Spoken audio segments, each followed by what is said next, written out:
Introduction. God, spiritual life. Those were such vague terms to me before I met Srila Prabhupada.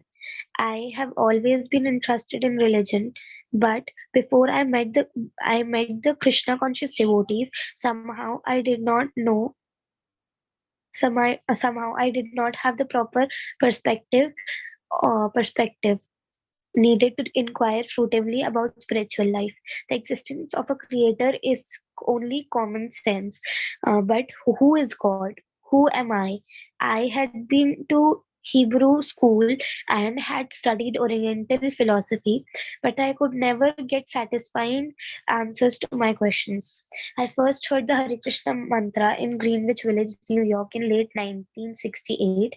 Hare Krishna, Krishna Krishna, Hare Hare, Hare Ram, Ram Ram, Hare Hare. Should I continue, Mataji? Yes, Mataji. The chanting was captivating and it made me feel very comfortable. The mantra stuck in my head, and I soon regretted that I had not taken the magazine from the devotees. As explained to me later, a transcendental seed had been planted that could eventually ripen into love of Godhead. Several months later, I came across a card with the Hare Krishna mantra on it. The card promised, chant these names of God and your life will be sublime. I would occasionally chant, and I found that the mantra did in fact give me a feeling of peace of mind. After graduating from college with a BS in chemistry, I joined the Peace Corps in 1971 and went to India as a science teacher.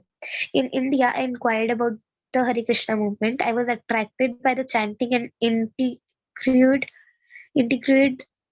by the philosophy, and I was curious about the movement's authenticity. I had visited the Krishna temple in New York several times before going to India, but I did not consider the seemingly austere life of a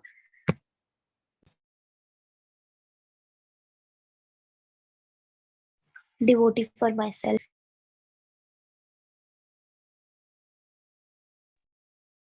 In India, I first met the Krishna conscious devotees at a festival they were holding in Calcutta during October of 1971. The devotees explained to me the purpose of yoga and the need to inquire about spiritual life. I began to feel that the rituals and ceremonies they practiced were not dull, sentimental obligations, but a real, sensible way of life. At first, however, it was very difficult for me to understand the philosophy of Krishna consciousness. So, in this way, subtle ways, my Western upbringing prevented me from seeing things that were as plain as the nose on my face. Fortunately, the devotees convinced, convinced me of the need to practice some of the few basic austerities. In this way, I began to gain some insight to spiritual life. Now I can recall how distant and tenuous my concepts of spirituality and transcendental existence. I met Prabhupada briefly at this time in November of 1971, and shortly thereafter I decided to become a vegetarian. I was proud to be a vegetarian, but later Srila Prabhupada reminded me that even vegetarians are too.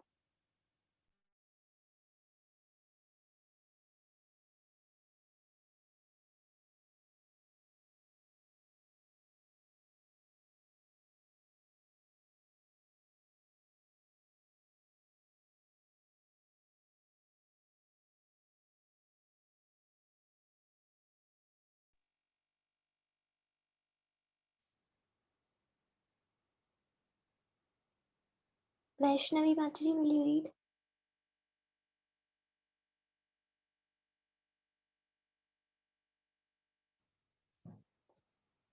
In February of 1972, I met some devotees in Calcutta who invited me to a festival in Mayapur, a holy island 90 miles to the north.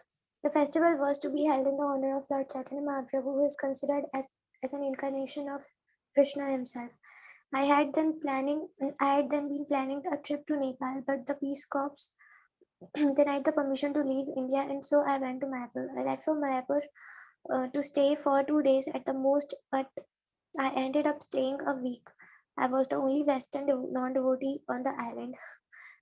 And since I was living with the devotees on their land, this was unique opportunity to learn intimately about Krishna consciousness. On the third day of the festival, I was invited in to see Srila Prabhupada. He was living in a small hut, half brick and half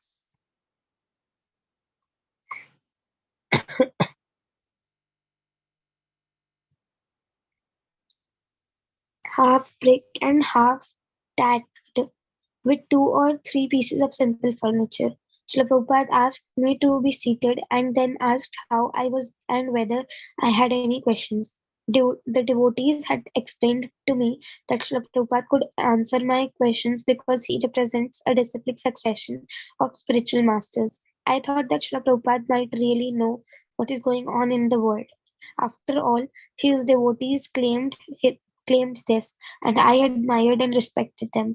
So, with this in mind, I began to ask my questions. And indolently, I had approached a guru or a spiritual master in the prescribed way by submissively asking,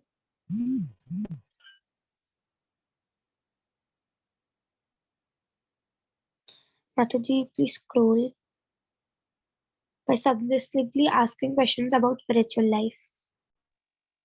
Srila Prabhupada seemed pleased with me, and over the next several days he answered my questions. I asked them mostly from an academic point of view, but he always gave me personal answers so that I would actually spiritualize my life. His answers were logical, scientific, satisfying, and amazingly lucid. Before I met Srila Prabhupada and his disciples, Srila spiritual life was always obscure and nebulous. But this discussion with Srila Prabhupada were realistic, clear, and exciting. Srila Prabhupada was patiently trying to help me understand that Krishna, God, is the supreme enjoyer, supreme friend, and supreme proprietor. I put forward many impediments to accepting the obvious that I would.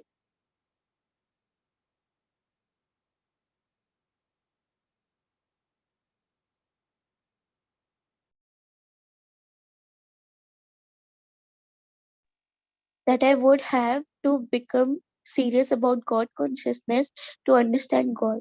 But Srila Prabhupada relentlessly yet kindly urged me on. Even though I had little ability to express myself, Srila Srila Prabhupada understood my every inquiry and answered perfectly.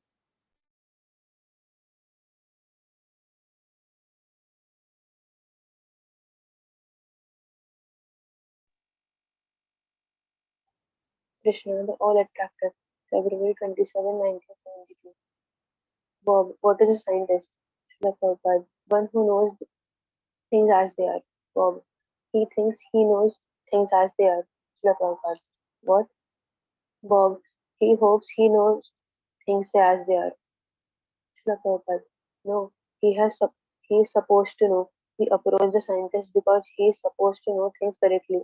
A scientist means one who knows the things as they are. Krishna means all attractive. Bob, all attractive. Srila Prabhupada, yes. So unless God is all attractive, how can we be God? A man is important when he is attractive, is it not?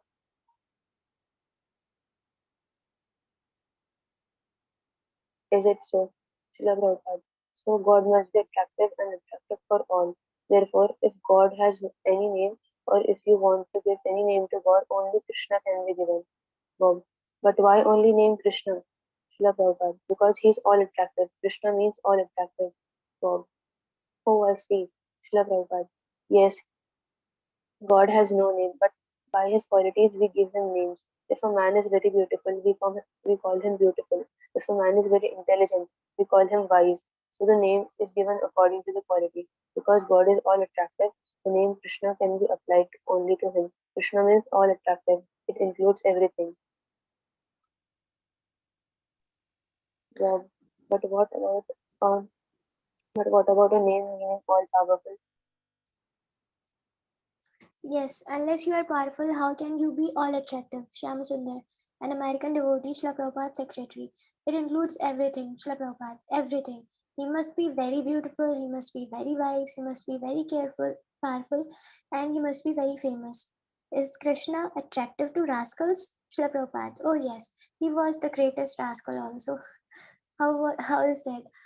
Srila Prabhupada, because he was always teasing the gopis. Teasing? Yes, sometimes when Radharani would go out, Krishna would attack her, and when she fall down, Krishna, don't torture me in that way. They would fall down, and Krishna would take the opportunity and kiss her. So Radharani was very pleased about superficially Krishna, but was very pleased, but superficially Krishna was the greatest rascal. So unless the rascaldom is in Krishna, how could rascaldom be existent in this world? Our formula of God is that He's the source of everything. Unless rascaldom is in Krishna, how can it be manifest? Because He's the source of everything.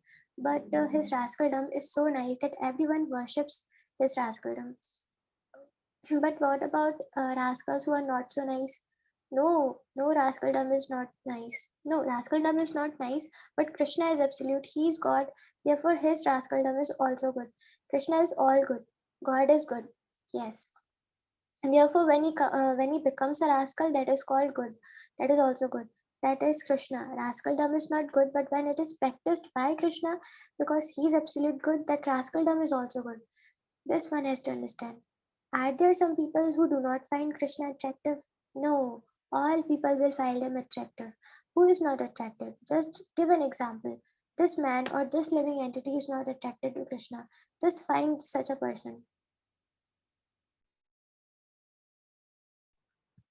Somebody who wishes to do things in life that he may feel are wrong, but who wishes to gain power or prestige or money. Yes, many find God unattractive. He may not he may not find God attractive because God gives him guilt. No, no, not God. His attraction is to become powerful. A man wants to become powerful or rich, is it not? But nobody is richer than Krishna. Therefore, Krishna is attractive to him. If a person who wants to become rich prays to Krishna, will he become rich? Oh, yes. He can become rich through his means. Oh, yes, because Krishna is all powerful. If you pray to Krishna to become rich, Krishna will make you rich. If somebody lives an evil life but prays to become rich, he may still become rich. Yes, praying to Krishna is not evil. Oh, yes. Somehow or other, he prays to Krishna. So you cannot say that he is evil. Yes, Krishna says in Bhagavad Gita, api chet sudracharo bhajante mam ananya bhav. Have you heard it? Yes, the Sanskrit I don't know, but English I do. Hmm.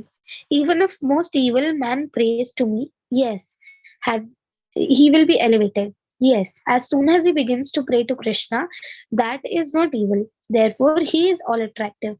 It is said in the Vedas that the absolute truth or the supreme personality of Godhead is the reservoir of all pleasure. Everyone is hankering after him. Everyone is hankering after everyone is hankering after some and realizes some mellow in it. Something and realizes some mellow in it.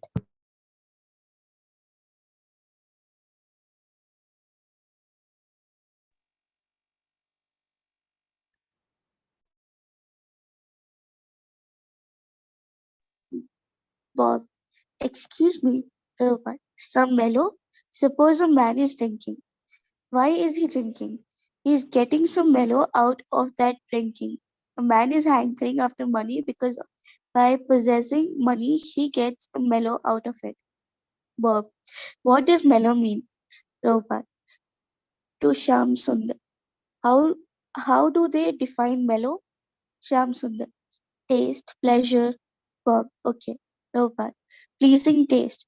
So the Vedas say Rasovar Saha. The exact translation of mellow is rasa. Malati, Shyam Sundar's wife, enters with a tray of food. What is that? Malati, eggplant fried. Prabhupada, oh, all attractive, all attractive. Laughter. Shyam Sundar, how how is Krishna the greatest scientist? Prabhupada, because he knows everything. A scientist is one who knows a subject matter thoroughly. He is a scientist. Krishna, he knows everything. Bob, I'm presently a science teacher. Prabhupada, yes, teaching. But unless you have perfect knowledge, how can you teach? That is our question. Bob, without perfect knowledge, though you can teach. Prabhupada, that is cheating. That is not teaching. That is cheating. Just like the scientist says, there was a chunk and the creation took place. Perhaps, maybe, what is this? Simply cheating. It is not teaching, it is cheating. Bob, let me repeat what you said this morning. That was interesting. I asked about miracles, and you said that only a fool would believe in miracles because, let us say, you are a child and an adult lifts this table. That's miracle. Or you're a chemist and you combine acid and bases and you make smoke, an explosion or whatever. To somebody ignorant, that's a miracle. But everything there is a process, and so when you see a miracle, it's this ignorance of the process. So that only a fool would believe in miracles, and you correct me if I say wrong. Prabhupada. Yes, yes.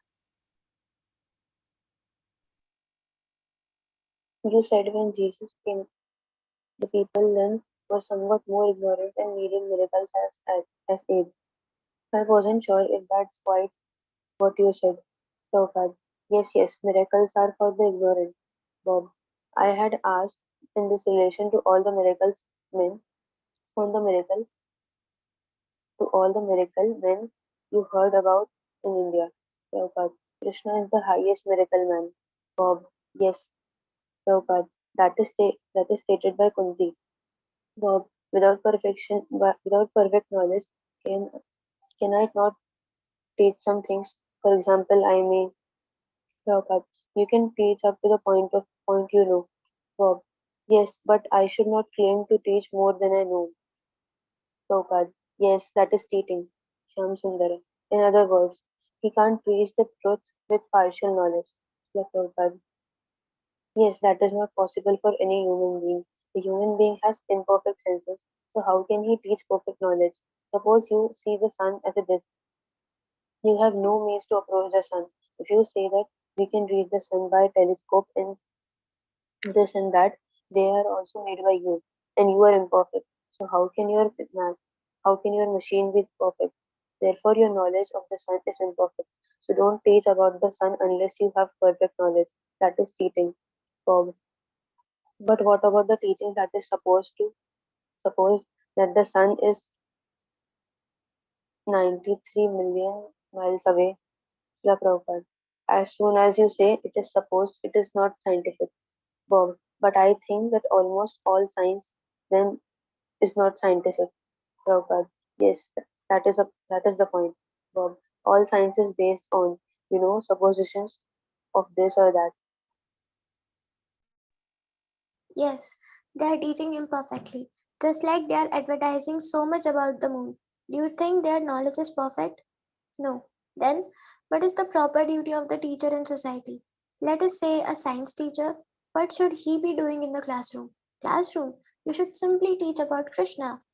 You should not teach about, no, that will include everything. His aim should be to know Krishna. Can a scientist teach the science of combining acid and alkaline and this kind of science with Krishna as its subject? How can it be?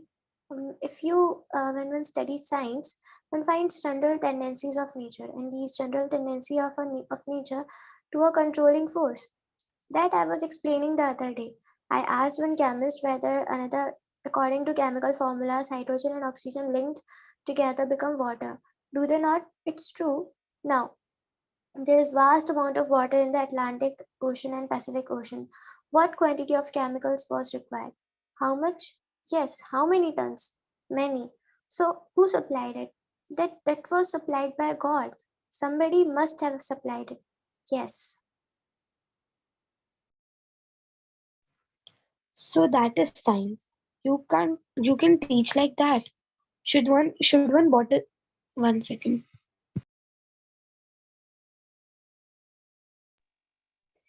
Um, so that is science. You can teach like that. Should one bother teaching that if you combine acid and alkaline, they form a neutral? The same thing. There are so many effervescents. So who is performing it? Who is supplying the acid and the alkaline? There is a long pause. So this comes from the same source as the water. Yes, you cannot manufacture water unless you have hydrogen and oxygen.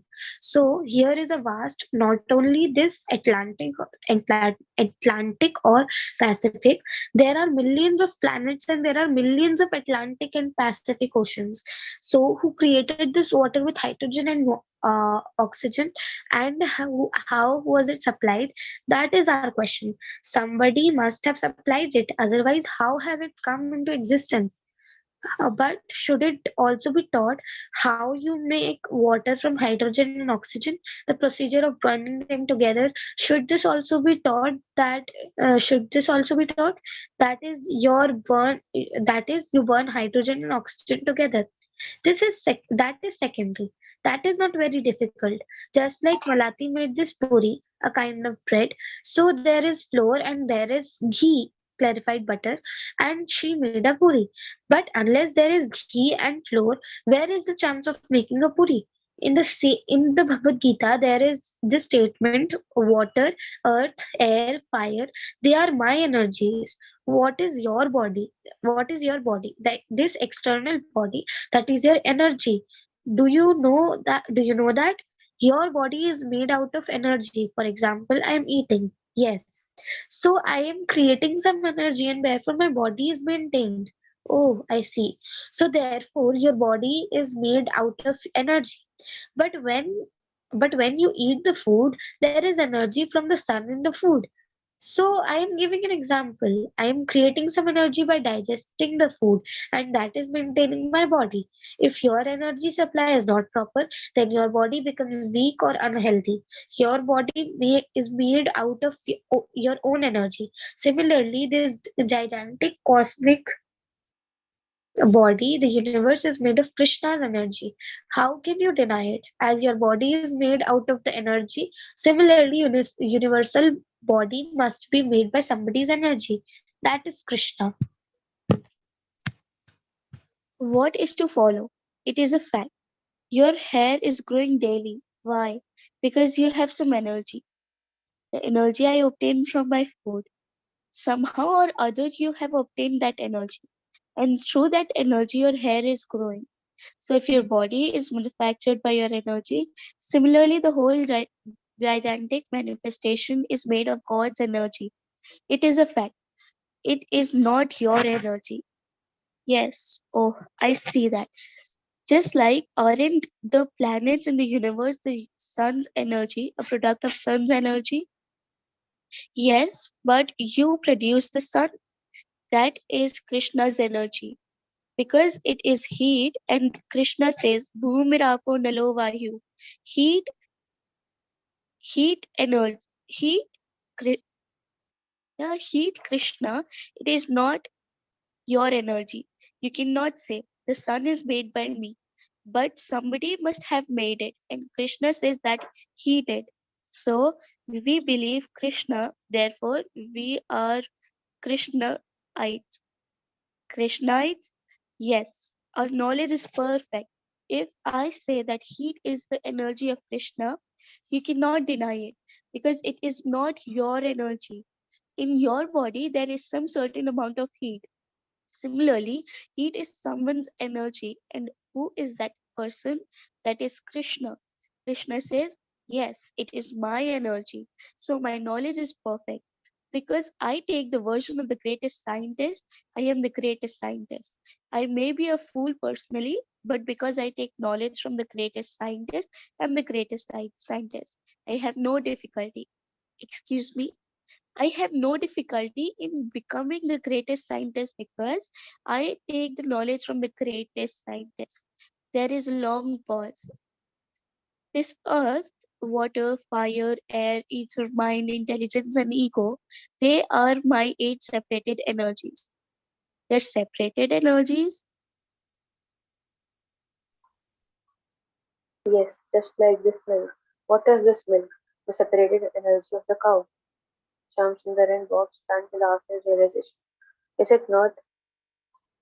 It is the manifestation of the separated energy of the cow. It is like a byproduct. Yes. So what is the significance of this energy being separated from Krishna? Separated means that this is made out of the body of cow, but it is not the cow. That is separation. So this earth and all this earth and all is made out of Krishna, but is not it is not Krishna. It is not Krishna. Or you can say Krishna and not or you can say Krishna and not Krishna simultaneously. That is our philosophy. One and different. You cannot say that these things are different from Krishna because without Krishna we have no existence. At the same time, you cannot say, then let me worship water. Why Krishna? These the the pantheists say that because everything is God, whatever we do is worship, is God worship. This is Mayavadi philosophy. That because everything is made of God, therefore everything is God. But our philosophy is that everything is God, but also not God. So what on earth is God? Is there anything on the earth that is God? Yes, because everything is made out of the energy of God, but that does not mean that by worshipping anything you are worshipping God. So what is on earth and that is not Maya, illusion. It is Maya means energy. It is it means energy. Yes, Maya. And another meaning is illusion. So foolish person accept the energy as the energetic. That is Maya. Just like sunshine. Sunshine enters your room. Sunshine is the energy of the sun. But because the sunshine entered your room, you cannot see that the sun has entered. If the sun has if the sun enters your room, then your room and yourself, everything will be finished immediately. You will not have to you will not have the leisure to understand the sun has entered. Is it not? Is it so? It is so. But you cannot say that sunshine is not the sun. Without the sun, where is the sunshine? So you cannot say that sunshine is not the sun. But at the same time, it is not the sun. It is the sun and not the sun both. That is our philosophy. Achintya Bheda Ved. Inconceivable. In the material sense, you cannot conceive that a thing is simultaneously positive and negative. That you cannot think of. That is inconceivable energy. And because everything is Krishna's energy, Krishna can manifest himself from any energy. Therefore, we worship Krishna in a form made up of something of earth, water, or something like that.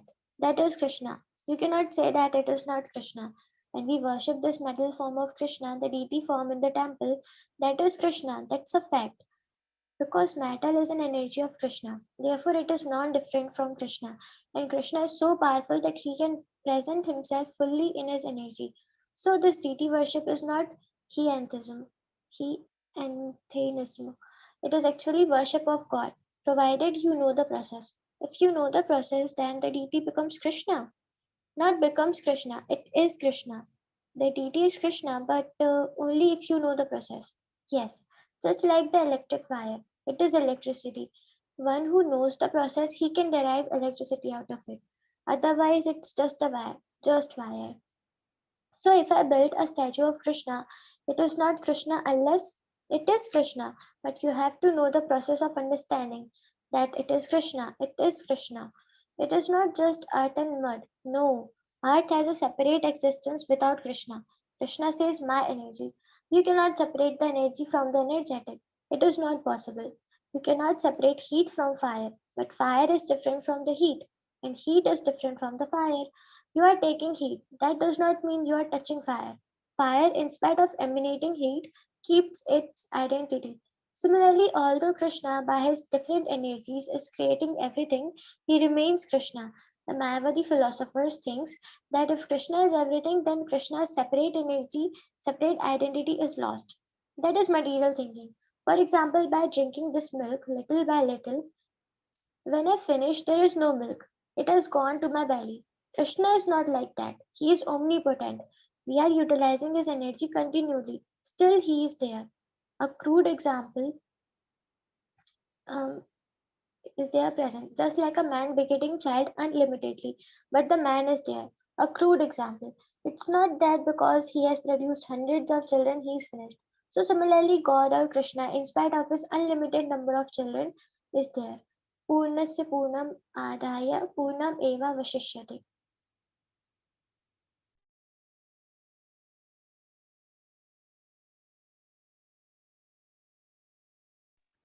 Because he's the complete whole, even though so many complete units emanate from him, he remains the complete balance. This is Krishna consciousness. Krishna is never finished. Krishna is so powerful, therefore he is all attractive. This is one side of the display of Krishna's energy. Similarly, he has unlimited energies. This study of Krishna's energies is only one side or a portion only. So in this way, if you go on studying Krishna, that is Krishna consciousness. It is not a bogus thing, maybe, perhaps not, absolutely it is. And the study itself is never finished. No, how can it be? Krishna has unlimited energy. Okay. Hare Krishna, Krishna Krishna, Hare Hare. Hare Ram, Ram Ram, Hare Hare. So now we'll do Guru Vandana. Anyone wants to do Guru Vandana?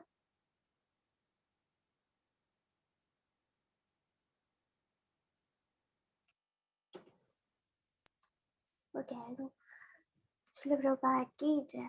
Shri Guru Charana Padma Keval Bhagati Sadma Pantu Moi Savadhana Mate Jahar Prasade Bhai E Bhavaturi Hiya Jai Krishna Prapti Hoi Jaha Hoi Te Guru Mukha Padma Vakya Chitate Koriya Kya Arna Guri Ho Mane Asha Shri Guru Charani Rati Aise Uttama Gati जे प्रसाद पूरे सर्व आशा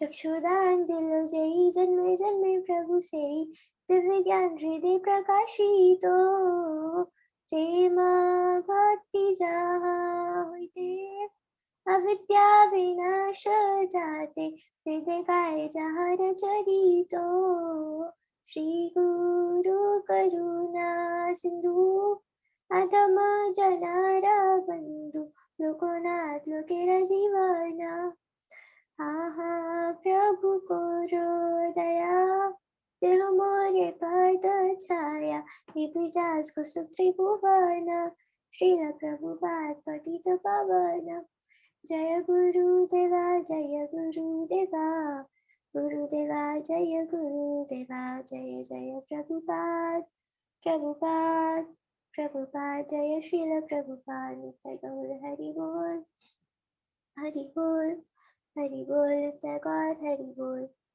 Translation. The lotus feet of our spiritual master are the only way by which we can attain pure devotional service. I bow down to his lotus feet with great awe and reverence. By his grace, one can cross the ocean of material suffering and obtain the mercy of Krishna.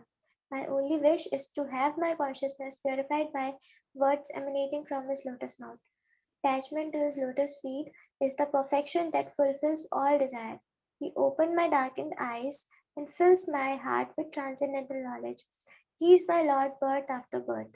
From him ecstatic prema emanates. By him ignorance is destroyed. The Vedic scriptures sing of his character. Our spiritual master is the ocean of mercy, the friend of the poor, and the Lord and Master of the devotees. O Master, please be merciful unto me. Give me the shade of your lotus feet. Your fame is spread all over the three worlds. We take shelter of your lotus feet. You are the friend of the most fallen. All glories to Srila Prabhupada. All glories to Srila Gurudev. Srila Prabhupada ki jai. Thank you so much, Mataji, for joining. Mancha Kalpataruvyascha Kripa Sindhubhye Vajapatitanam Pavanebhyo Vaishnavebhyo Namo Namah. Hare Krishna, Krishna Krishna, Hare Hare, Hare Ram, Ram Ram, Hare Hare.